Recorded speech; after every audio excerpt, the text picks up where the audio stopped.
ગણિત ધોરણ 8 પ્રકરણ 13 સમપ્રમાણ અને વ્યસ્ત પ્રમાણ. પ્રાસ્તાવિક. મોહન પોતાના માટે અને પોતાની બહેન માટે ચા બનાવે છે. આ માટે તે 300 મિલીલીટર પાણી, 2 ચમચી ખાંડ, 1 ચમચી ચાની ભૂકી અને 50 મિલીલીટર દૂધનો ઉપયોગ કરે છે. હવે જો તેને 5 વ્યક્તિઓ માટે ચા બનાવવી હોય તો ઉપરોક્ત વસ્તુઓનો કેટલો જથ્થો જોઈએ? 2. જો 2 વિદ્યાર્થીઓને કોઈ એક સભામાં ખુરશીઓ ગોઠવવામાં 20 મિનિટનો સમય લાગે તો આ જ કામ 5 વિદ્યાર્થીઓ કેટલા સમયમાં કરી શકે? દૈનિક જીવનમાં આપણે આવી ઘણી બધી પરિસ્થિતિઓનો સામનો કરતા હોઈએ છીએ, જેમાં આપણે જોઈએ છીએ કે કોઈ એક રાશિમાં થતા પરિવર્તનને કારણે અન્ય રાશિમાં પણ પરિવર્તન આવે છે. દાખલા તરીકે, 1. જો ખરીદેલી વસ્તુની સંખ્યામાં વધારો થાય તો તેની કુલ ખરીદ કિંમતમાં પણ વધારો થાય છે. 2. બેંકમાં વધારે રકમ જમા કરાવીએ તો વધારે વ્યાજ મેળવી શકાય. 3. જો વાહનની ઝડપમાં વધારો થાય તો અંતર કાપવા માટે લાગતા સમયમાં ઘટાડો થાય છે. 4. કોઈ એક કાર્ય માટે કારીગરની સંખ્યા વધે તો કાર્ય પૂરું કરવા લાગતો સમય ઘટે. ધ્યાન રાખો, અહીં એક રાશિમાં થતા પરિવર્તનને કારણે બીજી રાશિમાં પરિવર્તન થાય છે. મોહનને જોઈતી વસ્તુઓનો જથ્થો આપણે કેવી રીતે શોધીશું? અથવા 5 વિદ્યાર્થીઓ દ્વારા કાર્યને પૂરું કરવા માટે લાગતા સમયને કેવી રીતે શોધીશું? આ પ્રકારના પ્રશ્નોના જવાબ માટે આપણે ચલનના મહત્વના મુદ્દાઓનો અભ્યાસ કરીશું. સમપ્રમાણ. જો 1 કિલોગ્રામ ખાંડની કિંમત 36 રૂપિયા હોય તો 3 કિલોગ્રામ ખાંડની કિંમત કેટલી હશે? એ 108 રૂપિયા થાય. આ જ પ્રકારે આપણે 5 કિલોગ્રામ અને 8 કિલોગ્રામ ખાંડની કિંમત શોધી શકીશું. નીચેના કોષ્ટકનો અભ્યાસ કરો. ધ્યાન આપો, અહીં ખાંડના જથ્થામાં વધારો થતા તેની કિંમતમાં પણ એવી રીતે વધારો થાય છે કે જેથી તેનો ગુણોત્તર અચળ રહે. બીજું એક ઉદાહરણ લઈએ. ધારો કે એક કાર 60 કિલોમીટર અંતર કાપવા માટે 4 લીટર પેટ્રોલ વાપરે છે, તો 12 લીટર પેટ્રોલમાં તે કેટલું અંતર કાપશે? જવાબ 180 કિલોમીટર આવશે. આ અંતર કેવી રીતે શોધીશું? અહીં આપેલ પરિસ્થિતિમાં 12 લીટર પેટ્રોલ એટલે કે 4 લીટરનું 3 ગણું પેટ્રોલ વપરાય છે. તેથી કાપેલું અંતર 180 કિલોમીટર પણ 60 કિલોમીટરનું 3 ગણું થશે. એટલે કે પેટ્રોલનો વપરાશ 3 ગણો વધારો થાય તો કાપેલું અંતર પણ અગાઉના અંતર કરતા 3 ગણું થશે. હવે ધારો કે પેટ્રોલનો વપરાશ x લીટર અને તેને અનુરૂપ કાપેલું અંતર y કિલોમીટર છે. હવે નીચેનું કોષ્ટક પૂર્ણ કરો. અહીં 4 લીટર પેટ્રોલમાં 60 કિલોમીટર અંતર કપાય છે, માટે 8 લીટર પેટ્રોલમાં 60ના બમણા 120 કિલોમીટર અંતર કપાશે. જ્યારે 12 લીટરમાં 60ના 3 ગણા 180 કિલોમીટર અંતર કપાય. આ રીતે બાકીની કિંમતો આપણે મેળવીશું. અહીં આપણે જોઈશું કે x ના મૂલ્યમાં વધારો થાય છે ત્યારે y ના મૂલ્યોમાં પણ એવી રીતે વધારો થાય છે કે જેથી ગુણોત્તર x/y માં કોઈ ફેરફાર ન થાય, એટલે કે તે અચળ રહે. ધારો કે આ સ્થિતિમાં અચળાંક 1/15 છે. 4/60 is equal to 8/120 is equal to 12/180 is equal to 1/15. આમ આપણે કહી શકીએ કે જો x/y is equal to k અથવા xy is equal to ky હોય તો x એ y ના સમપ્રમાણમાં છે. આ ઉદાહરણમાં 4/60 is equal to 12/180 છે, જ્યાં 4 અને 12 વપરાયેલા પેટ્રોલનો જથ્થો x લીટરમાં છે તથા 60 અને 180 એ કપાયેલ અંતર y કિલોમીટરમાં છે.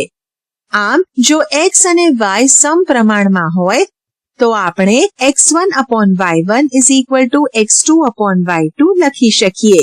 જ્યાં x ના મૂલ્યો x1 અને x2 ને અનુરૂપ y ના મૂલ્યો અનુક્રમે y1 અને y2 છે.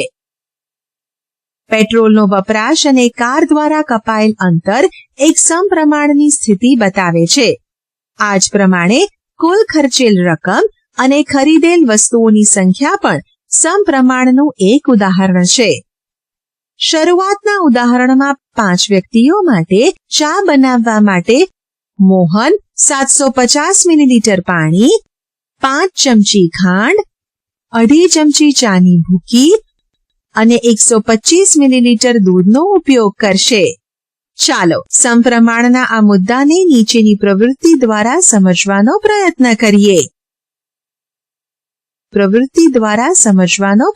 કરીએ. એક ઘડિયાળ લો અને તેના મિનિટ કાંટાને 12 પર ગોઠવો.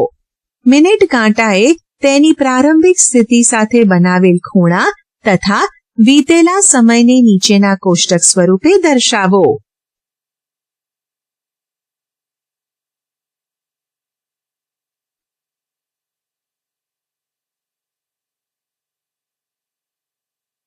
તમને ટી અને એ ના અવગણ દ્વારા શું જાણવા મળ્યું?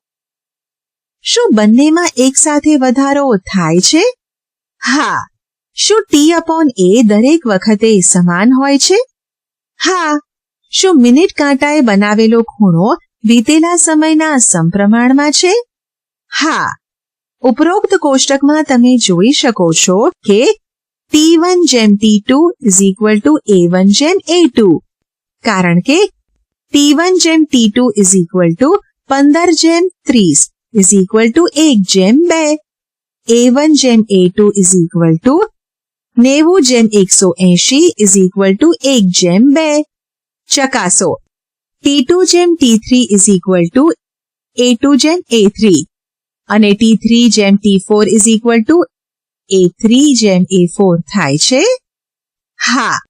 આમ એક સાથે વધતા અથવા ઘટતા ચલ હંમેશા સમપ્રમાણમાં જ હોય તે જરૂરી નથી. ઉદાહરણ તરીકે, સમયની સાથે મનુષ્યમાં શારીરિક ફેરફારો થાય છે, પરંતુ તે જરૂરી નથી કે તે પૂર્વ નિર્ધારિત ગુણોત્તરમાં જ હોય. 2 મનુષ્યના વજન અને ઊંચાઈમાં થતા ફેરફારો કોઈ નિશ્ચિત પ્રમાણમાં નથી હોતા. 3 કોઈ વૃક્ષની ઊંચાઈ અને તેની ડાળીઓ પર રહેલા પાનાની સંખ્યા વચ્ચે કોઈ સીધો સંબંધ નથી. ઉદાહરણ. નીચેના કોષ્ટકનું અવલોકન કરો અને જણાવો કે x અને y સમપ્રમાણમાં છે કે નહીં. 1. ઉકેલ. x1/y1 = 20/40 1/2.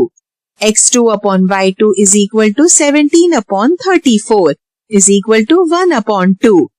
આ જ રીતે x3/y3 = x4/y4 x5/y5 x6/y6 x7/y7 1/2 મળે. તેથી અહીં x અને y સમપ્રમાણમાં છે. 2. ઉકેલ. x1/y1 = 6/4 3/2. x2/y2 = 10/8 5/4. x1/y1 is not equal to x2/y2. આમ અહીં x અને y સમપ્રમાણમાં નથી.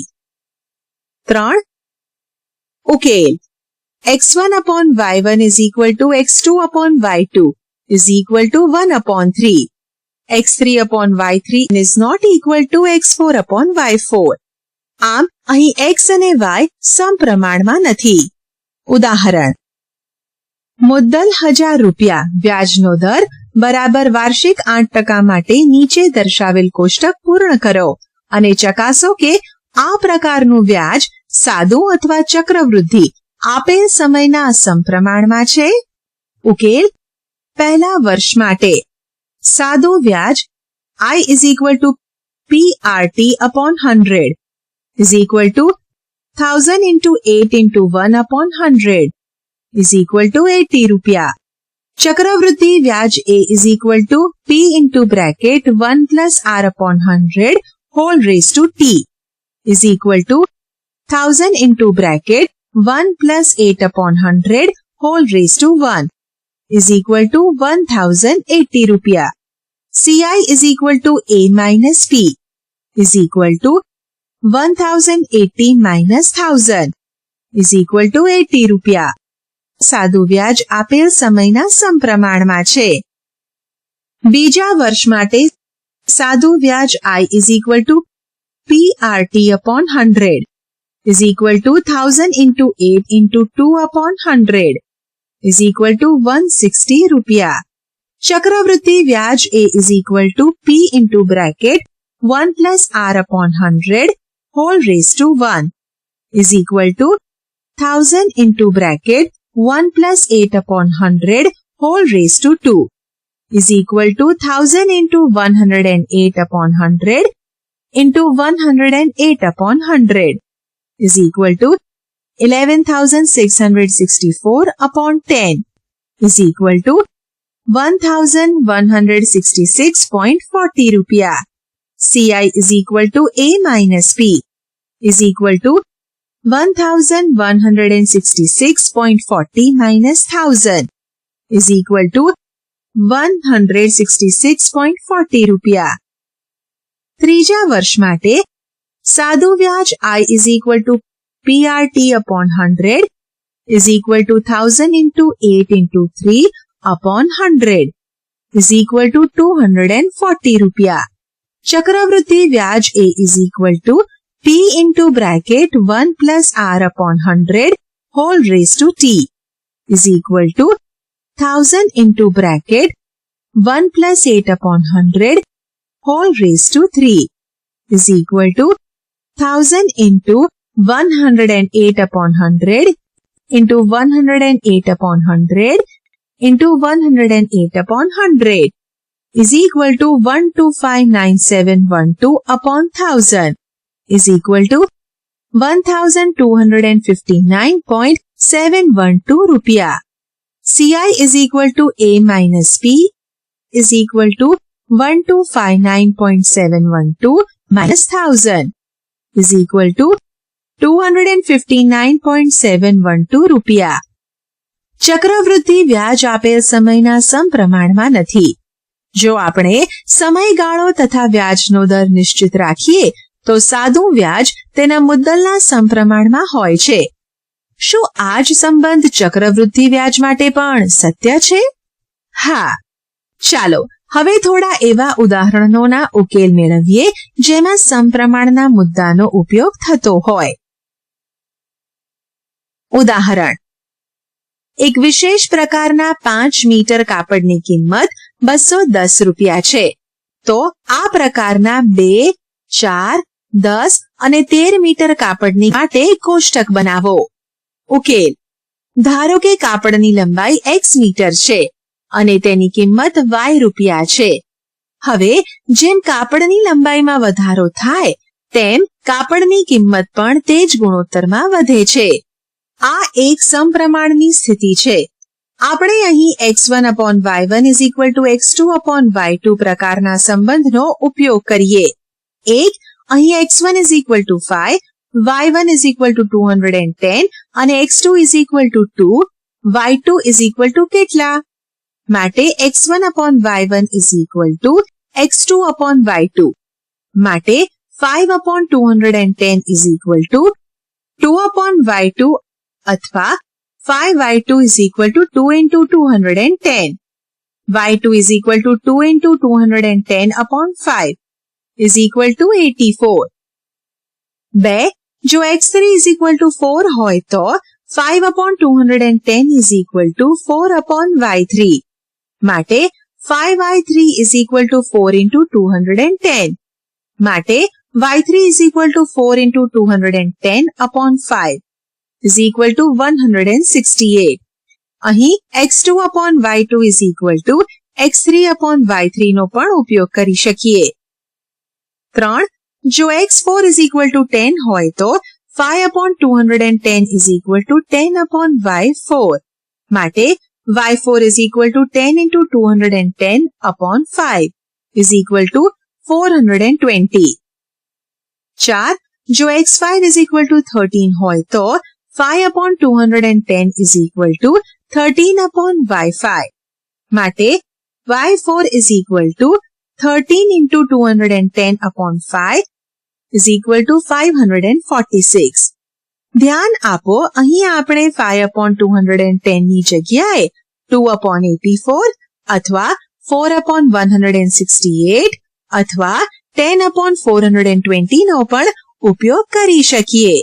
ઉદાહરણ: 14 મીટર ઊંચાઈ ધરાવતા વીજળીના એક થાંભલાના પડછાયાની લંબાઈ 10 મીટર છે.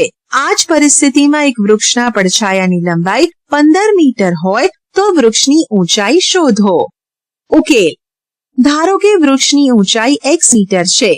હવે નીચે પ્રમાણે કોષ્ટક બનાવતા ધ્યાન આપો, પદાર્થની ઊંચાઈ જેટલી વધારે તેટલી જ તેના પડછાયાની લંબાઈ વધારે હશે. આથી આ એક સમપ્રમાણની સ્થિતિ છે. અર્થાત x1/y1 is equal two x2/y2 લેતા આપણને 14/10 ઇઝ ઇક્વલ ટુ x/15 મળે. માટે 14/10 into 15 is equal to x. માટે 14 into 3/2 is equal to x. માટે 21 is equal to x.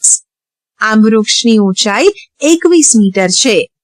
આપણે x1/y1 is equal to x2/y2 ને x1/x2 is equal to y1/y2 તરીકે પણ દર્શાવી શકીએ. એટલે કે x1 જેમ x2 is equal to y1 જેમ y2. માટે 14 જેમ x is equal to 10 જેમ 15. માટે 10 into x is equal to 15 into 14. માટે x is equal to 15 into 14/10 is equal to 21. ઉદાહરણ: જો 12 જાડા કાગળનું વજન 40 ગ્રામ હોય તો આ જ પ્રકારના કેટલા કાગળનું વજન 2.5 કિલોગ્રામ થાય? ઉકેલ: ધારો કે x સંખ્યાના કાગળનું વજન 2.5 કિલોગ્રામ છે.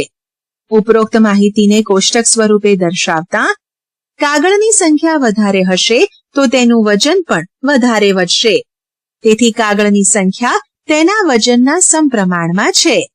તેથી 12/40 is equal to x/2500. માટે 12 into 2500/40 is equal to x. માટે 750 is equal to x. આમ કાગળની સંખ્યા is equal to 750. બીજી રીત: બે રાશિઓ x અને y એકબીજાના સમપ્રમાણમાં રહેલ છે. તેથી x is equal to ky અથવા x/y is equal to k. અહીં k is equal to કાગળની સંખ્યા upon કાગળનું ગ્રામમાં વજન is equal to 12/40 is equal to 3/10. હવે જો x સંખ્યામાં કાગળનું વજન 2.5 કિલોગ્રામ એટલે કે 2,500 ગ્રામ હોય તો x is equal to ky નો ઉપયોગ કરતા x is equal to 3/10 into 2,500 is equal to 750. આમ 750 કાગળનું વજન 2.5 કિલોગ્રામ હશે.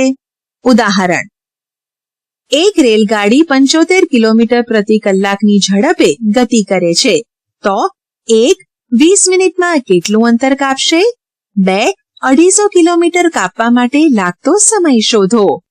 ઉકેલ: ધારો કે રેલગાડીએ 20 મિનિટમાં કાપેલ અંતર x અને 250 કિલોમીટર માટે લાગતો સમય મિનિટમાં y છે. અહીં ઝડપ અચળ છે. તેથી કાપેલું અંતર સમયના સમપ્રમાણમાં હશે. 1 અહીં 75/60 is equal to x/20. માટે 75 into 20/60 is equal to x. માટે x is equal to 25. તેથી રેલગાડી 20 મિનિટમાં 25 કિલોમીટરનું અંતર કાપશે. 2 અને 75/60 is equal to 250/y. માટે y is equal to 250 into 60/75 is equal to 200 minute અથવા 3 કલાક અને 20 મિનિટ. આમ 250 કિલોમીટર અંતર કાપતા લાગતો સમય 3 કલાક અને 20 મિનિટ છે. વૈકલ્પિક રીતે જો તમે x જાણતા હો તો x/20 is equal to 250/y પરથી તમે y ને શોધી શકો છો.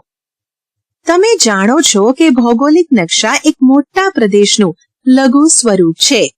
નકશાના નીચેના ભાગમાં પ્રમાણમાપ એટલે કે સ્કેલ આપેલ હોય છે. આ પ્રમાણમાપ વાસ્તવિક લંબાઈ અને નકશામાં દર્શાવેલ લંબાઈ વચ્ચેનો સંબંધ દર્શાવે છે. આમ પ્રમાણમાપ નકશાના બે બિંદુ વચ્ચેનું અંતર અને વાસ્તવિક અંતર વચ્ચેનો ગુણોત્તર છે. ઉદાહરણ તરીકે નકશા પરનું 1 સેન્ટીમીટર વાસ્તવિક અંતર 8 કિલોમીટર દર્શાવતું હોય એટલે કે પ્રમાણમાપ 1 સેન્ટીમીટર જેમ 8 કિલોમીટર અથવા 1/8 લાખ, તો નકશા પરનું 2 સેન્ટીમીટરનું માપ 16 કિલોમીટર દર્શાવશે. આથી આપણે કહી શકીએ કે નકશા પર દર્શાવેલ પ્રમાણમાપ સમપ્રમાણતાને આધારિત છે. ઉદાહરણ: નકશામાં પ્રદર્શિત પ્રમાણમાપ 1:300,000,000 છે. નકશામાં બે શહેર વચ્ચેનું અંતર 4 સેન્ટીમીટર હોય તો વાસ્તવિક અંતર શોધો. ઓકે, ધારો કે નકશા પરનું અંતર x સેન્ટીમીટર અને વાસ્તવિક અંતર y સેન્ટીમીટર છે. માટે 1:300,000,000 x/y. 1/3 into 10⁷ x/y. પરંતુ x = 4 છે. તેથી 1/3 into 10⁷ 4/y. માટે y = 4 into 3 into 10⁷ 12 into 10⁷ centimetre =1200 kilometre. આમ નકશામાં 4 સેન્ટીમીટરના અંતરે આવેલા બે શહેર વાસ્તવિક રૂપે એકબીજાથી 1200 કિલોમીટરના અંતરે આવેલ છે. વ્યસ્ત પ્રમાણ. બે રાશિઓ નીચે પ્રમાણે પરાવર્તિત થઈ શકે છે.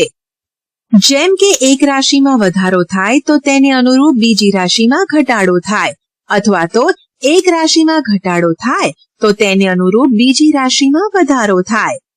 ઉદાહરણ તરીકે એક કામ પૂરું કરવા માટે કારીગરની સંખ્યામાં વધારો થાય તો કામ પૂરું કરવા માટે લાગતા સમયમાં ઘટાડો થાય છે. એ જ પ્રમાણે જો કોઈ નિયત અંતર કાપવા માટે ઝડપમાં વધારો થાય તો તેને અનુરૂપ સમયમાં ઘટાડો થાય છે. આ બાબત સમજવા માટે નીચે આપેલ સ્થિતિનો વિચાર કરીએ. ઉદાહરણ: ઝાહિદા તેની શાળાએ 4 અલગ અલગ રીતે જઈ શકે છે.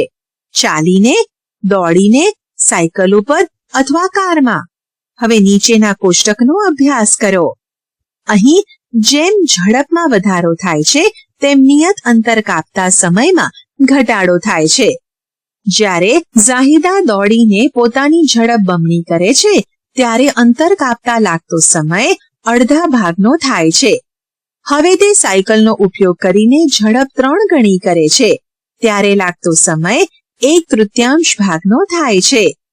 આ જ પ્રમાણે ઝડપમાં 15 ગણો વધારો થતા નિયત અંતર કાપવા માટે લાગતો સમય 1/15 ગણો થાય છે. અર્થાત નિયત અંતર કાપવા માટે લાગતા સમયમાં ઘટાડો ઝડપમાં થતા વધારાના વ્યસ્ત પ્રમાણમાં હોય છે. શું આપણે કહી શકીએ કે ઝડપ અને સમય એકબીજાના વ્યસ્ત પ્રમાણમાં પરિવર્તિત થાય છે? ચાલો એક બીજું ઉદાહરણ જોઈએ. ઉદાહરણ: એક શાળા ગણિતના પાઠ્યપુસ્તક માટે 6,000 રૂપિયા ખર્ચ કરવા માંગે છે. 40 રૂપિયા પ્રતિ પુસ્તકના દરે કેટલા પુસ્તક ખરીદી શકાય? અહીં સ્પષ્ટ છે કે 150 પુસ્તક ખરીદી શકાય. હવે જો પુસ્તકની કિંમત 40 રૂપિયાથી વધારે હોય તો આપેલ રકમમાં 150 થી ઓછા પુસ્તકોની ખરીદી શક્ય બનશે. નીચે આપેલું કોષ્ટક જુઓ. તમે શું અવલોકન કર્યું? તમે જોઈ શકો છો કે જ્યારે એક પુસ્તકની કિંમતમાં વધારો થાય છે ત્યારે નિયત રકમમાં ખરીદી શકાય તેવા પુસ્તકોની સંખ્યામાં ઘટાડો થાય છે. જ્યારે પુસ્તકની કિંમત 40 રૂપિયાથી વધીને 50 રૂપિયા થાય છે ત્યારે તેની વૃદ્ધિમાં થતો ગુણોત્તર 4/5 છે અને તેમને અનુરૂપ પુસ્તકોની સંખ્યા 150 થી ઘટીને 120 થાય છે. તેથી તેમનો ગુણોત્તર 5/4 થાય. અર્થાત આ બંને ગુણોત્તરો એકબીજાના વ્યસ્ત છે. ધ્યાન આપો, બે રાશિઓને અનુરૂપ મૂલ્યોનો ગુણાકાર અચળ હોય છે, અર્થાત 40 ગુણ્યા 150 બરાબર 50 ગુણ્યા 120 બરાબર 6000. હવે જ્યારે આપણે એક પુસ્તકની કિંમત X અને ખરીદી શકાય તેવા પુસ્તકોની સંખ્યાને Y તરીકે દર્શાવીએ તો જ્યારે X માં વધારો થાય ત્યારે Y માં ઘટાડો થશે અને તે જ પ્રમાણે X માં ઘટાડો થાય તો Y માં વધારો થશે. અહીં બંનેનો ગુણાકાર XY અચળ રહે તે અગત્યનું છે. આમ આપણે કહી શકીએ કે X એ Y ના વ્યસ્ત પ્રમાણમાં ચલે છે અને Y એ X ના વ્યસ્ત પ્રમાણમાં ચલે છે. આમ બે રાશિઓ X અને Y એકબીજાના વ્યસ્ત પ્રમાણમાં ચલે છે તેમ કહેવાય. જો તેમની વચ્ચે XY = K પ્રકારનો કોઈ સંબંધ હોય, અહીં K અચળાંક છે.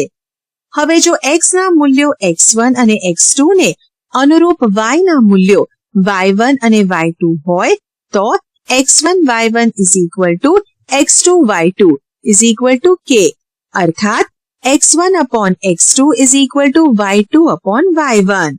આમ X અને Y વ્યસ્ત પ્રમાણમાં છે. આમ ઉપરોક્ત ઉદાહરણમાં એક પુસ્તકની કિંમત અને નિયત રકમમાં ખરીદાયેલી પુસ્તકોની સંખ્યા એકબીજાના વ્યસ્ત પ્રમાણમાં છે. તેવી જ રીતે વાહનની ઝડપ અને નિયત અંતર કાપવા માટે લાગતો સમય એકબીજાના વ્યસ્ત પ્રમાણમાં છે.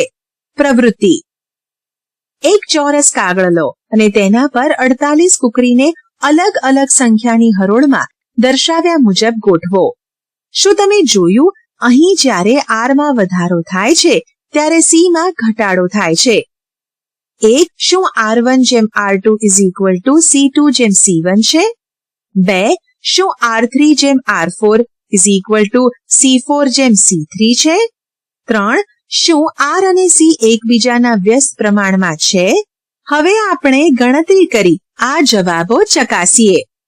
ગણતરી: હારને R અને સ્તંભને C લઈશું. અહીં જ્યારે R માં વધારો થાય છે ત્યારે C માં ઘટાડો થાય છે. તેથી અહીં R અને C વ્યસ્ત પ્રમાણમાં છે. R1 જેમ R3 = C જેમ C1. માટે R1/R3 = C3/C1. માટે 2/4 = 12/C1. માટે C1 = 12 × 4/2. માટે C1 = 24. આ જ રીતે R2/R3 = C3/C2. માટે 3/4 = 12/C2. માટે C2 = 12 × 4/3. માટે C2 = 16. 1. શું R1 જેમ R2 = C2 જેમ C1 છે? R1/R2 = C2/C1. અહીં R1/R2 = 2/3. હવે C2/C1 = 16/24 = 2/3. માટે R1 જેમ R2 = C2 જેમ C1 છે. 2. શું R3 જેમ R4 = C4 જેમ C3 છે? માટે R3/R4 = C4/C3. અહીં R3/R4 = 2/3 અને C4/C3 = 8/12 = 2/3. માટે R3 જેમ R4 = C4 જેમ C3 છે. 3. શું R અને C એકબીજાના વ્યસ્ત પ્રમાણમાં છે? અહીં R વધવાની સાથે C માં ઘટાડો થાય છે. તેથી R અને C એકબીજાના વ્યસ્ત પ્રમાણમાં છે. ઉદાહરણ: નીચે દર્શાવેલ કોષ્ટકનો અભ્યાસ કરીને બતાવો કે કયા બે ચલ અહીં X અને Y ની જોડ પરસ્પર વ્યસ્ત પ્રમાણમાં છે. 1. ઉકેલ: X1Y1 = 50 × 5 = 250. X2Y2 = 40 × 6 = 240. X3Y3 = 30 × 7 = 210. X4Y4 = 20 × 8 = 160. 250 is not equal to 240 is not equal to 210 is not equal to 160. માટે x1 y1 is not equal to x2 y2 is not equal to x3 y3 is not equal to x4 y4. માટે x અને y વ્યસ્ત પ્રમાણમાં નથી. 2. ઉકેલ. x1 y1 is equal to 100 into 60 is equal to 6000. x2 y2 is equal to 200 into 30 is equal to 6000. x3 y3 is equal to 300 into 20 is equal to 6000. x4 y4 is equal to 400 into 15 is equal to 6000. માટે x1 y1 is equal to x2 y2 is equal to x3 y3 is equal to x4 y4 is equal to 6000. માટે x અને y વ્યસ્ત પ્રમાણમાં છે. ઉકેલ. x1 y1 is equal to 90 into 10 is equal to 900. x2 y2 is equal to 60 into 15 is equal to 900. x3 y3 is equal to 45 into 20 is equal to 900. x4 y4 is equal to 30 into 25 is equal to 750. x5 y5 is equal to 20 into 30 is equal to 600. x6 y6 is equal to 5 into 35 is equal to 175. માટે x1 y1 is equal to x2 y2 is equal to x3 y3 is not equal to x4 y4 is not equal to x5 y5 is not equal to x6 y6. માટે x અને y વ્યસ્ત પ્રમાણમાં નથી. જ્યારે બે રાશિઓ x અને y સમપ્રમાણમાં અથવા સમચલનમાં હોય તો તેને x into y લખી શકાય. જ્યારે બે રાશિઓ x અને y વ્યસ્ત પ્રમાણમાં અથવા વ્યસ્ત ચલનમાં હોય તો તેને x infinity 1/y લખી શકાય. હવે થોડાક એવા ઉદાહરણ જોઈએ જેમાં વ્યસ્ત પ્રમાણનો ઉપયોગ થતો હોય. ઉદાહરણ. એક ટાંકીને 1 કલાક અને 20 મિનિટમાં ભરવા માટે 6 પાઇપનો ઉપયોગ કરવો પડે છે. હવે જો ફક્ત 5 પાઇપનો ઉપયોગ કરીએ તો ટાંકીને ભરતા કેટલો સમય લાગે? ઉકેલ. ધારો કે ટાંકીને ભરવા માટે લાગતો સમય x મિનિટ છે. તેથી આપેલ કોષ્ટક પ્રમાણે પાઇપની સંખ્યા જેટલી ઓછી પાઇપને ભરવામાં લાગતો સમય એટલો જ વધારે. અર્થાત આ વ્યસ્ત પ્રમાણની સ્થિતિ છે. માટે 80 into 6 is equal to x into 5. x1 y1 is equal to x2 y2. માટે 80 into 6 upon 5 is equal to x. માટે x is equal to 96. આમ 5 પાઇપ વડે ટાંકીને ભરાતા લાગતો સમય 96 મિનિટ એટલે કે 1 કલાક અને 36 મિનિટ થાય. ઉદાહરણ. એક છાત્રાલયમાં 100 વિદ્યાર્થીઓ છે.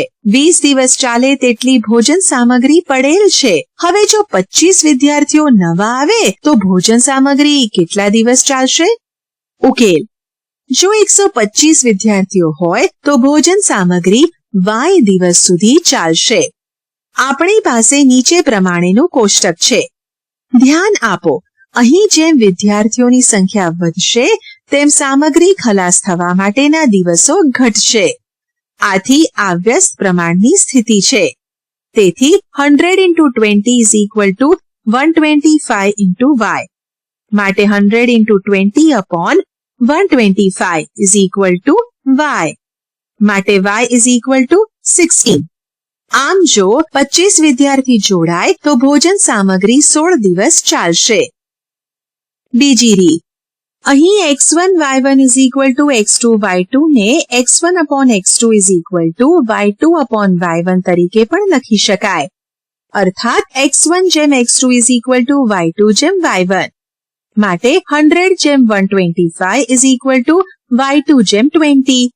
માટે y2 is equal to y is equal to 100 into 20 upon 125 is equal to 16.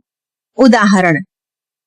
જો 15 કારીગર એક દિવાલ 48 કલાકમાં બનાવી શકે તો આ જ કામને 30 કલાકમાં પૂરું કરવા માટે કેટલા કારીગર જોઈએ? ઉકેલ. ધારો કે 30 કલાકમાં કામ પૂરું કરવા માટે જરૂરી કારીગરોની સંખ્યા y છે. તેથી આપણને નીચે પ્રમાણે કોષ્ટક મળે. અહીં વધારે કારીગર હોય તો દિવાલ બનાવવા ઓછો સમય લાગે. આમ આ એક વ્યસ્ત પ્રમાણની સ્થિતિ છે. માટે 48 into 15 is equal to 30 into y. માટે 48 into 15 upon 30 is equal to y. માટે y is equal to 24. અર્થાત આ કામને 30 કલાકમાં પૂરું કરવા માટે 24 કારીગરની જરૂર પડે. આપણે શી ચર્ચા કરી? 1. જો બે રાશિ x અને y એક સાથે એવી રીતે વધે કે ઘટે કે જેથી તેમના અનુરૂપ મૂલ્યોનો ગુણોત્તર અચળ રહે તો તે સમપ્રમાણમાં છે તેમ કહેવાય. એટલે કે જો x upon y is equal to k હોય તો k કોઈ ધન સંખ્યા છે, x અને y ના સમપ્રમાણમાં છે તેમ કહેવાય. આ સ્થિતિમાં x ના મૂલ્યો x1 અને x2 ને અનુરૂપ y ના ક્રમિક મૂલ્યો y1 અને y2 હોય તો x1 upon y1 is equal to x2 upon y2 થાય. બે રાશિ x અને y માટે જો રાશિ x માં થતો વધારો કે ઘટાડો રાશિ y માં એવી રીતે ઘટાડો કે વધારો કરે કે જેથી તેમના અનુરૂપ મૂલ્યોના ગુણાકાર અચળ રહે તો તેઓ એકબીજાના વ્યસ્ત પ્રમાણમાં છે તેમ કહેવાય. એટલે કે જો xy is equal to k હોય તો x અને y પરસ્પર વ્યસ્ત પ્રમાણમાં છે. આ સ્થિતિમાં x ના મૂલ્યો x1 અને x2 ને અનુરૂપ y ના ક્રમિક મૂલ્યો y1 અને y2 હોય તો x1 y1 is equal to x2 y2 અથવા x1 upon x2 is equal to y2 upon y1 થાય. આશા છે કે તમને આ ઈ લર્નિંગ મોડ્યુલમાં મજા આવી હશે. આભાર.